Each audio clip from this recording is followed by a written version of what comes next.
Okay, we are all set. So you can go to the next slide and we can start our presentation. So what is burnout? Burnout is a state of emotional, mental, and often physical exhaustion brought on by prolonged or repeated stress. So though it's most often caused by problems at work, it can also appear in other areas of life, such as parenting, caretaking, or relationships. And it can affect anyone from stressed out career-driven people to overworked employees and homemakers. All definitions of burnout given so far share the idea that the symptoms are thought to be caused by work-related or other kinds of stress.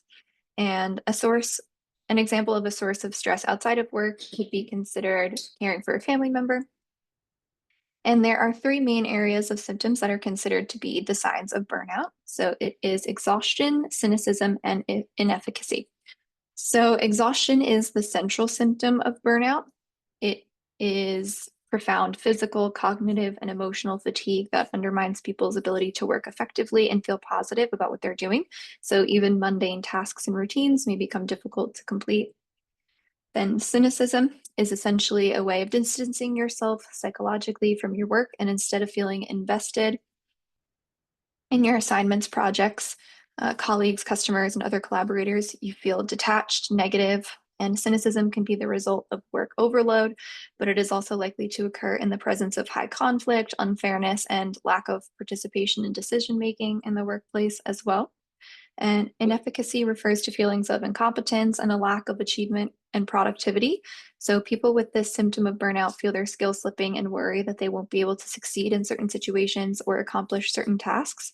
It often develops in tandem with exhaustion and cynicism because people can't perform at their peak when they're out of fuel and have lost their connection to work. But burnout can also start off with inefficacy if you lack the resources and support to do your job well, which would include adequate time, information, clear expectations, autonomy, and good relationships with those who involvement you need to succeed. So the absence of feedback and meaningful recognition can leave you wondering about the quality of your work and feeling that it's unappreciated, which can also activate this component of burnout. So those are the three major areas of burnout. And we can go to the next slide. And these are some examples of signs of burnout. So some of these are consistent exhaustion, which I just mentioned, constant or near constant stress, chronic sadness, apathy, decreased work performance, anxiety, panic attacks, irritability, inability to make decisions, and decreased physical health. And on the next slide, we have the 5 stages of burnout. So they are the honeymoon stage, the onset of stress, chronic stress, burnout, and then habitual burnout. So, stage 1 is the honeymoon stage. And so, this is when you first enter a situation that eventually can lead to burnout. You may not feel the effects of burnout much or at all. So, like in the honeymoon phase of a relationship, you'll often feel positively about a new job, project, or work situation.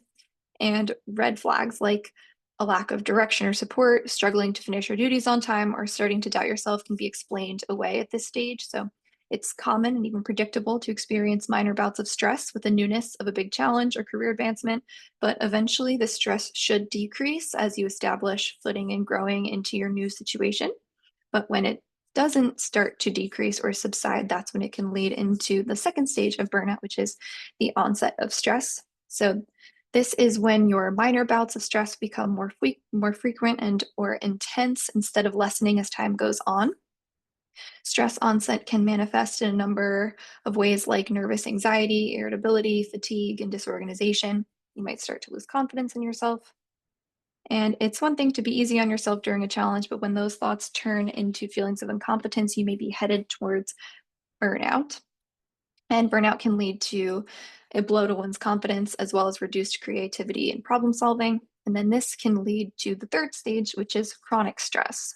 So at this phase, your stress is much more frequent and even constant. The risks for mental and physical health consequences increase, and you could reach a dangerous tipping point. So the clarity and focus that you need to make work decisions or execute tasks safely diminishes as stress graduates into cognitive overload and decision fatigue. So you may experience frustration, resentfulness, and begin to neglect personal needs.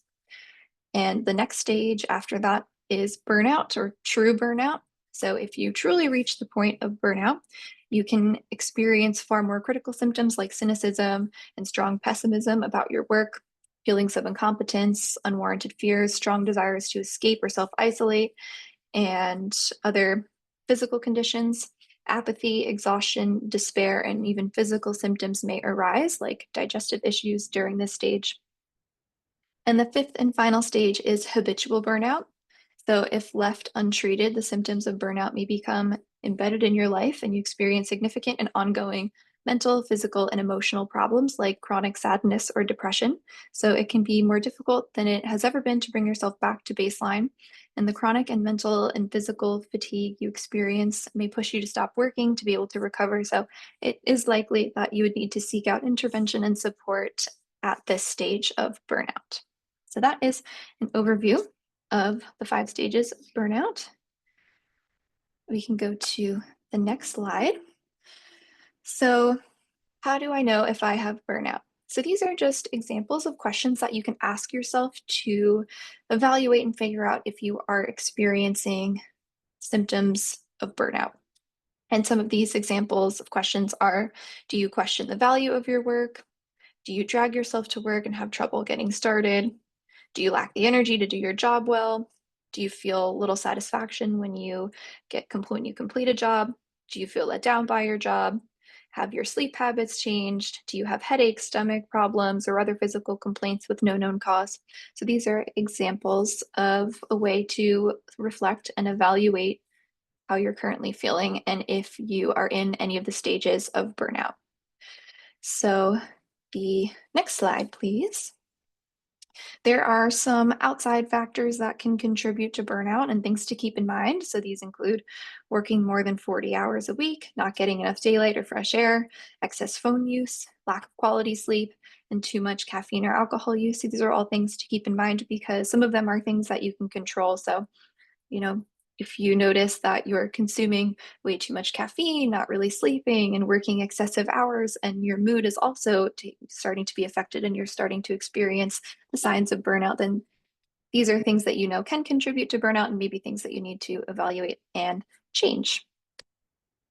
So now we will move into doing a self-reflection exercise, which I will now turn it over to Victoria. Thanks, Taylor. I did see that Liz had a question I wanted to address. So, Liz, you mentioned that a lot of the symptoms seem similar to those of depression. And is the differentiation just whether or not the cause is clearly overwork? So I don't have a concrete answer to that question. I think that it's not just, one thing or the other. I think that they could both feed into one another. Um, on a on like a clinical in a clinical sense, there are measures of depression that might be corroborated by other factors. Of course, work, we spend so many hours at our job, and that's going to have a major effect, but it's not, one isn't maybe so clearly linked, as you mentioned before, to your job or work or work situation in that regard, as opposed to in a different domain. But I'll open up the floor to Taylor as well if you'd like to hop in. Yeah, I agree with what you said. I think there are a lot of overlap between the symptoms, especially once you get towards the fourth and fifth stages of burnout.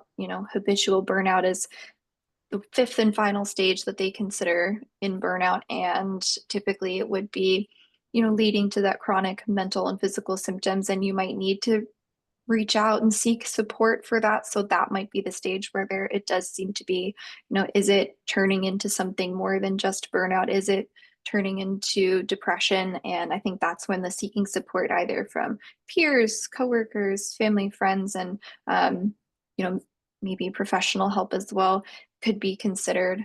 And I think doing an exercise that we're about to do right now, self-reflection, can be a really great way to kind of try to figure that out for yourself and decide if you do need to seek support and outside help, which could maybe make it a little more clear because it is going to vary from person to person. If it is specific to a circumstance and being overworked, then, it could be removing yourself or making different changes, and then those symptoms would alleviate. But if it progressed to a point where you would need help, then, doing an exercise like this and deciding that for yourself can be really useful.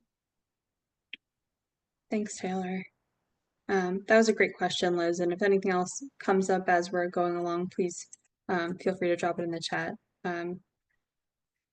So to move into that exercise, we're going to take about 5 minutes or so, keeping in mind some of these questions, doing a self-reflection. We actually have a link to share with all of you. Again, you don't necessarily need to, we're not asking you to print this little worksheet out, but just kind of mentally ticking through some of these symptoms and kind of doing a self-evaluation reflection for yourself to check in about where you are.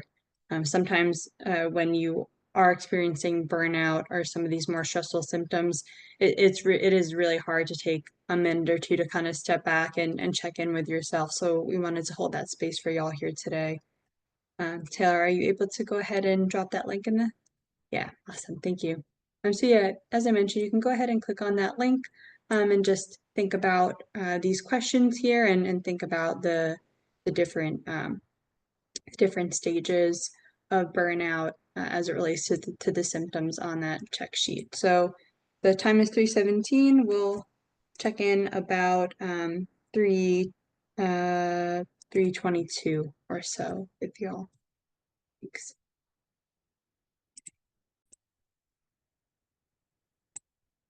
Okay, so we won't discuss your responses on this at the moment. We'll give you all time to discuss those further in your breakout rooms if you desire. We also have some other questions on there in case you don't want to share that with your group. But I hope that that was helpful for you in taking a moment just to kind of take a step back and check in with yourself and see where you are falling on some of these responses. So you can see also where some of the strategies to prevent stress and burnout, as well as to intervene might come in, which we will go over today. So if you found yourself answering yes to many of the questions, we can go ahead and move on to the next slide, Taylor. Thank you. If you did answer yes to many of the questions, you are definitely not alone.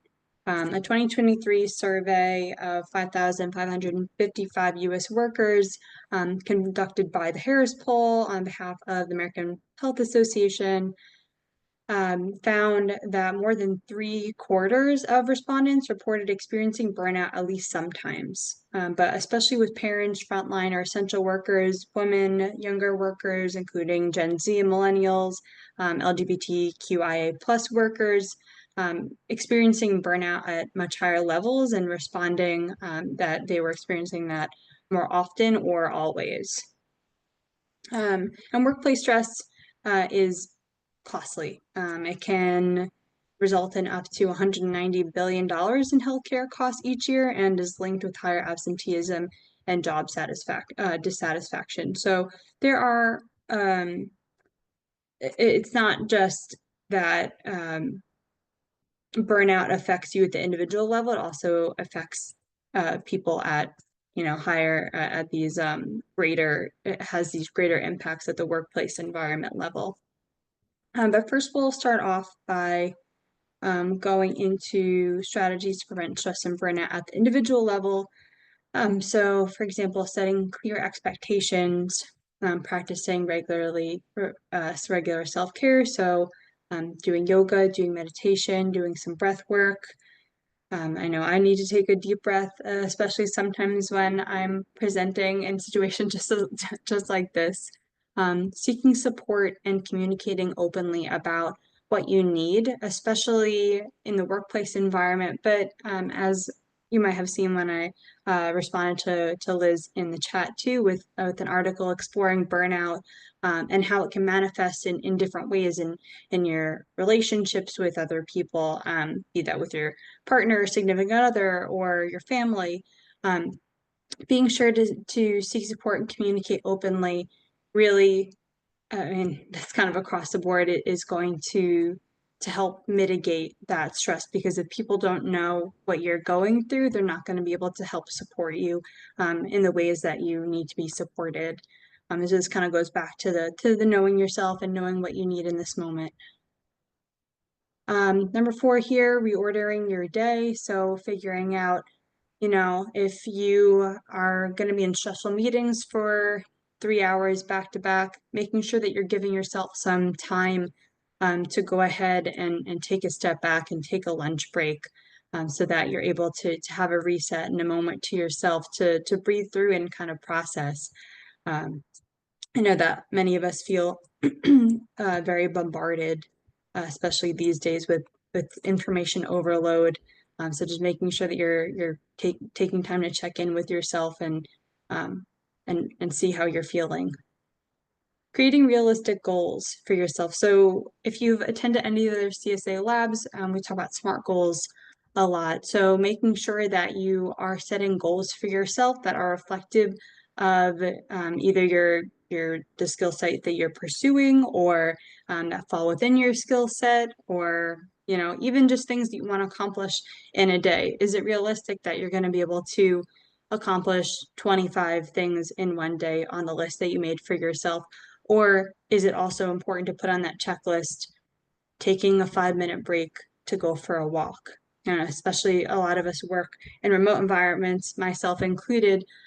Getting myself to go and take a walk is sometimes hard once I'm already in, like, going through my workday. But if I make sure that I get a chance to schedule and taking a walk before work, even just those moments, and then being able to hold on to them throughout the day, really makes a difference in my stress levels. Um, and so that goes along with the reordering your day as well. Becoming okay with good enough. We have a very perfectionistic culture, as we're all pretty aware. But being okay with taking a step back and being like, all right, well, this was my good enough for today, and I have tomorrow, and I'm gonna be at this job the next day. Giving yourself that grace to pull back and do what you need to, and do what you need to for yourself as well, making sure that those are not opposite goals. Creating recovery rituals. So if you do become flustered or frustrated or irritated, being able to just being able to give yourself time and space to take a step back and breathe through things, and realize when you are becoming a little bit too heated, especially in workplace environments and all the group projects that I know that y'all are probably working in, especially at the end of the semester. And the semester winds down, you have a lot of deadlines coming up. So being able to take a step back and kind of breathe through what you're going through, so that you are able to communicate clearly and clear-mindedly with your coworkers or teammates or group mates. And taking time off. We all need a good break. I know that the holidays are coming up, and sometimes that's really stressful for folks, but making sure that you take time off apart from those holidays that are coming up, because also they can be very stressful. So especially in a work environment, if you're feeling sick, take giving you permission if you need it. Take the time off for yourself. It will pay dividends both for your organization in terms of your productivity, but also for your health investment bank for your own well-being. Moving on to strategies to prevent stress and burnout in the workplace environment, though. Taylor, if we can move to that slide. Thanks.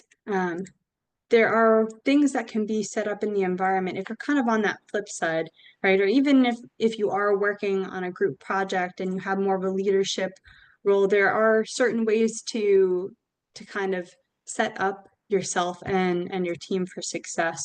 So assessing alignment between skill set and job tasks. This can also happen in some of the group projects that you take on, asking someone if they are better at writing, or they're better at editing, or they're better at gathering resources. So really being able to make sure that there's alignment between what the individual is being asked to do and what their strengths are, so that they can feel empowered in the work that they're doing, as opposed to getting all these tasks that may not be exactly within their domain and not giving them the resources to be able to achieve the goals that have been set out for them.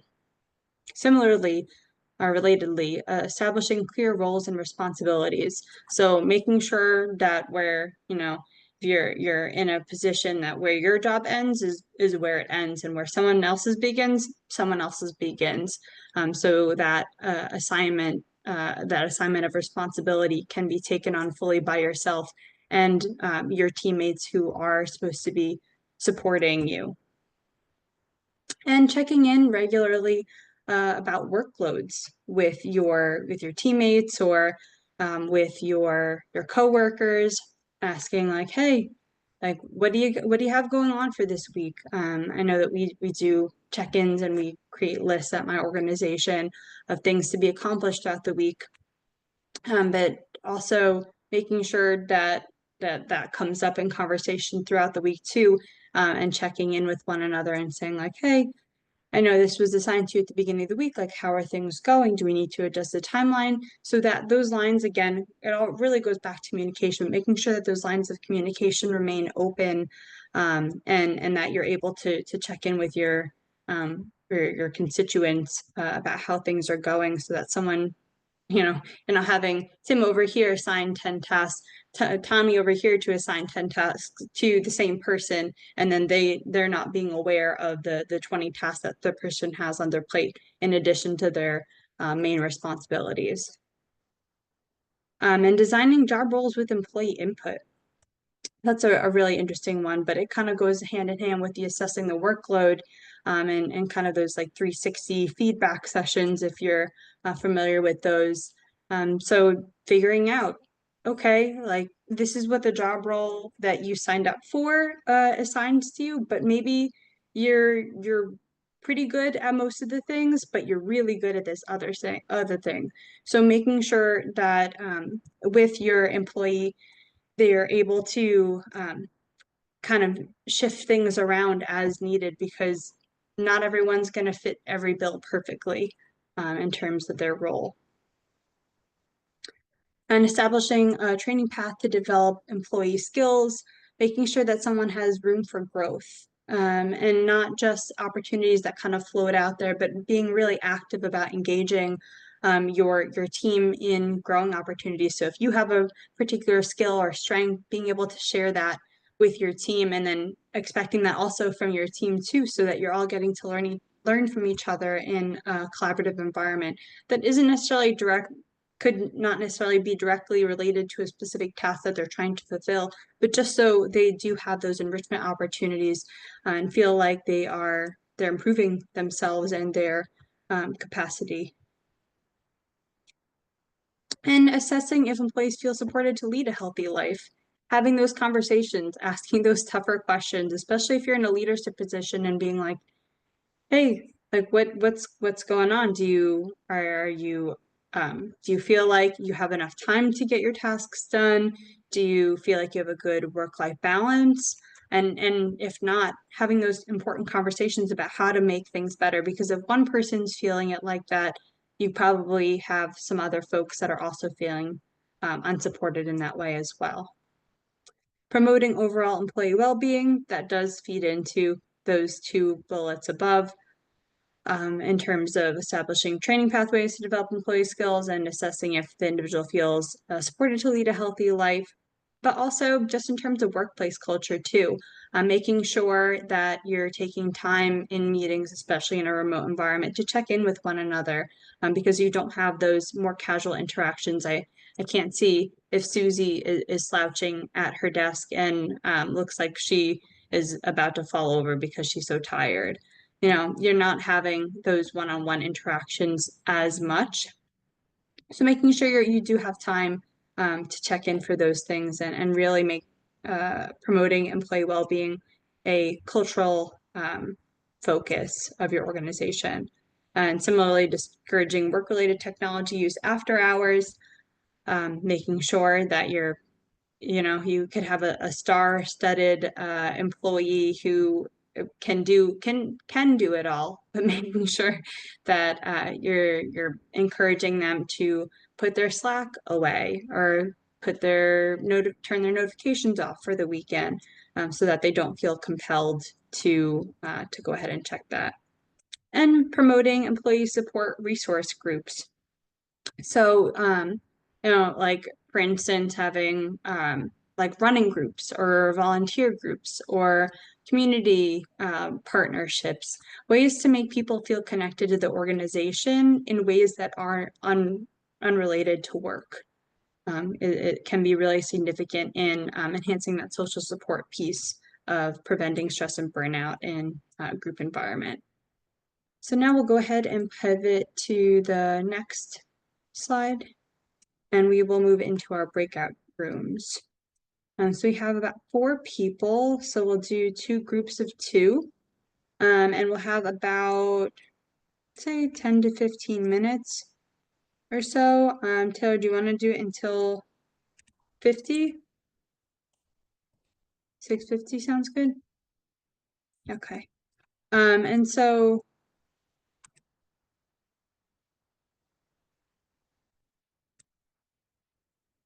do you want me to pull up the questions?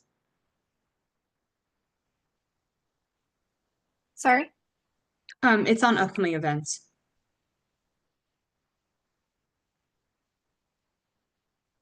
There we go. Thanks, Taylor.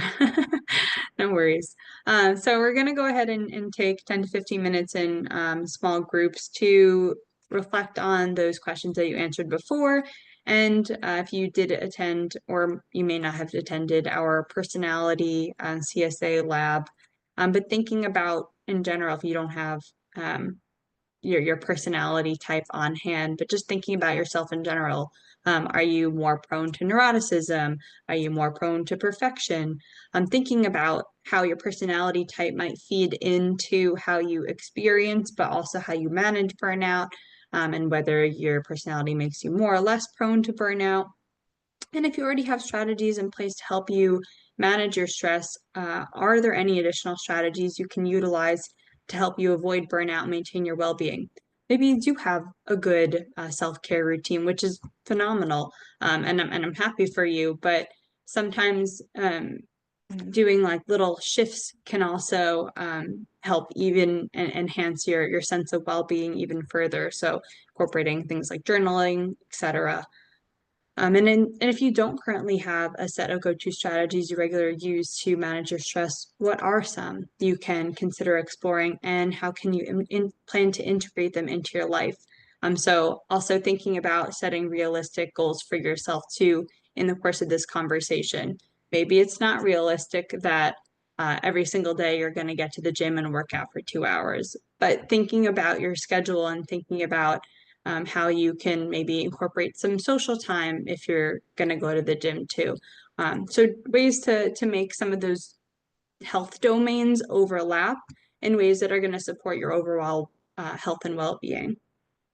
And then the final one here, what are some strategies you can employ in your interactions with peers at work or school to recognize burnout and manage or prevent it? So thinking about it less from a personal sense of managing burnout or preventing burnout within yourself, but taking more of that workplace manager leadership lens, and thinking about how you can behave in the interactions you have with your peers in ways that support their well-being as well as your own, so that both of your needs and all of your needs are able to be met.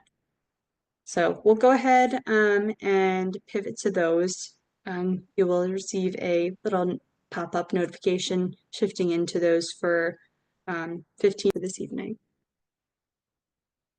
So coping with burnout at the individual level, as Samuel mentioned, number 7 here, journal or write can be a really, really good outlet. Getting outdoors, taking a walk. If you have an apartment, getting yourself a plant also, I feel like is really helpful, getting some oxygen in your apartment, whatever way that means. For you, opening a window, Also, seeking support when you feel like it's necessary. Hopefully, there weren't any, really big revelations during the course of this presentation that made you think like, okay, I should really get support. Like, I hope that you're not at that point, but if you are, there is support available, and we'll go over some resources available to CUNY SPH students at the end of this slide. Exercising regularly and prioritizing quality sleep, practicing mindfulness, spending time with friends and people you love. I was just mentioning before, making a silly song about how you're gonna, I don't know, like make yourself lunch. Being time and holding space for yourself to be human, and really making sure that you're able to kind of break down through all those perfectionistic barriers that really kind of isolate ourselves and kind of ice ourselves out of being in touch with ourselves and others. Pursuing a hobby or passion outside of work, as well. If you like to, make pottery, making sure that you make time to be with other people that can do that. I mean, there are a lot of free resources in the city itself for that are at your fingertips if you're in the city or through your local library. There are a lot of resources out there that can help you get connected to those resources. Next slide, please. And then coping with burnout in a workplace or team environment. So number one, take action. If you see someone else struggling in ways that might be indicative of burnout, making sure that you're reaching out to them and checking in with them. Um, kind of as I was just mentioning, really focusing on the humanness of your work and the work that you do. I know it's really hard sometimes, especially operating in a remote environment, to remember that, but finding little ways to center that can be really, really powerful. Making managers responsible for addressing burnout signs. So, as kind of was mentioned before, in terms of strategies for prevention, making sure that manager is you as a manager are checking in with your constituents, and making sure that you're providing the support and the tools and the resources they need. Management is as much about getting done or it might be rather it's more about the people and the connections and the way that you maintain those connections as much as it is about getting the work done. So setting role expectations and structuring jobs to make work more manageable and engaging, ensuring that workload and time pressures are reasonable and that those open lines of communications remain open. So if someone makes a mistake, they're not afraid to admit it. Too often people become too afraid to admit their mistakes and then they're not able to work through those as a team and grow from those. And that goes hand in hand with encouraging teamwork and shared accountability. As I mentioned here, when people work together and support one another, the workload gets lighter and challenges seem smaller. Designing ideal work environments that are as comfortable and inviting as possible. Again, I know most of us function in remote environments, but if you are in the workplace environment and you are in some sort of leadership position that has a say in how things, are structured for your physical environment, it really can make a difference. And making well-being part of your culture, as we were kind of touching on before, making it normal to check in with people, making it normal to do a high and a low at the beginning of a meeting or at the end of the week, making that centering of humanness part of the fabric of your community and organization. Next slide, please. So as I mentioned before, we do have some resources here. The first one here, I just want to call out especially. So if you did go through any of the questions here tonight and feel like some more interventive support could be helpful for you, not to over pathologize, but just to provide this resource with you, we do have a wonderful SPH Student Wellness Counseling Center. Sherry Adams is the counselor there. And it's available for free and confidential individual counseling sessions and support groups for students. I will share this out, or Taylor will share this out in the follow-up email this evening when that goes out. So you do have that access to that resource available if you do feel like you might need that. We do have a community healthcare worker self-care guide, and then also touches on how to promote it among others. Community healthcare workers really, on the whole, statistically tend to struggle with burnout because so much responsibility and emotional weight is placed on them. So if you yourself are a community health worker, you know someone who is, definitely recommend giving that a read. Why Everyone Loses When Employees Burn Out as a TED Talk I came across. It's really powerful. The speaker reflects on her own experiences and her experience with one of her friends, and how her friend, who she thought loved her job, quit her job. And anyways, before I ramble too much about that, I extracted this quote: "What we take time to confront and address loses power." So if you get nothing else out of tonight, get from this presentation, that what you take the time to invest in will deliver to you kind of in tenfold, and in terms of an investment, that being yourself. So making sure that you uh, do take time to talk your stressors out with the people that care about you, and bringing those to the surface is going to be really healing, even though it's always difficult. And then the other resources here you can click through, because I know we are over time. I will go ahead and turn it over to Taylor to go over some upcoming events for y'all.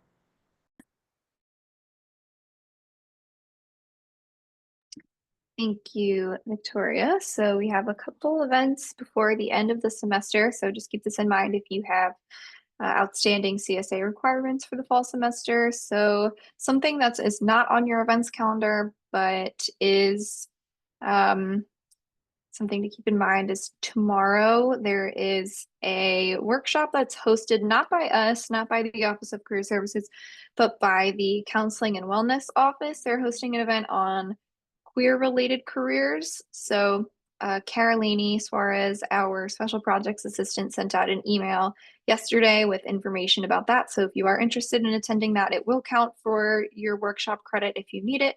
And you can look back in your email to see more information about that. Then on Thursday, the Office of Career Services is hosting Career Corner, Master the Professional Pitch. Career Corner is considered to be career advising or group advising. So it's not recorded, but that will also count as a workshop credit. Then the final workshop is Tuesday, December 10th, and it is on workplace stress management. And then our final masterclass is Wednesday, December 11th at 7 p.m., and that is on mastering the professional pitch. And that will be featuring Dr. Nicole F. Roberts. We have featured her before in previous events. I'll be sending out updated information on this event as well, with a little more information about our speaker, but that will be the final masterclass for the semester. So if you're missing any masterclass requirements, this is your last chance to meet that. So that is everything that we have coming up before the end of the semester. If any of you have any questions about where you're standing with your requirements are, or just any comments, concerns, definitely email me or reach out to me at any time. But otherwise, thank you all for being here this evening, and I hope you enjoy the rest of your week, and you will be hearing from me with resources from tonight. I'll also be uploading the recording from tonight to Handshake, and I hope you all have a wonderful rest of your evening.